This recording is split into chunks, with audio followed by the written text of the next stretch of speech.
భారతీయ సినీ చరిత్రలోనే ఎన్నడూ లేనంత భారీ బడ్జెట్తో అత్యంత ప్రతిష్టాత్మకంగా తెరకెక్కుతున్న సినిమా ఏదైనా ఉంది అంటే అది నితీష్ తివారీ దర్శకత్వంలో వస్తున్న రామాయణ.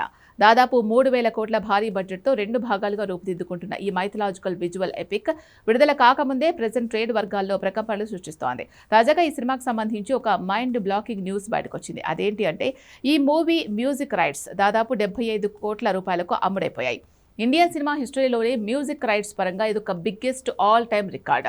అసలు ఈ ఆడియో రైట్స్ కోసం మన దేశంలో ఉన్న దిగ్గజ మ్యూజిక్ కంపెనీలన్నీ పోటీ పడ్డాయి. T series, Sony music, Saregama, Universal music ఇలా ఒకటా రెండా అన్ని రేసులోకి వచ్చాయి. నిర్మాతలు మొదట 100 కోట్లు ఆశించినప్పటికీ చివరికి టీ సిరీస్ సంస్థ రామాయణ పార్ట్ 1, పార్ట్ 2 2 భాగాల అన్ని భాషల మ్యూజిక్ రైట్స్ ను 75 కోట్లకు దక్కించుకుందని ట్రేడ్ సమాచారం. ఇప్పటి వరకు హిందీ సినిమాల్లో దురంధర్ 2 మూవీ మ్యూజిక్ రైట్స్ 54 కోట్లకు అమ్ముడుపోవడమే బిగ్గెస్ట్ రికార్డ్. కానీ ఇప్పుడు రామాయణ ఆ రికార్డును ఏకంగా 21 కోట్ల తేడాతో బద్దలు కొట్టేసింది.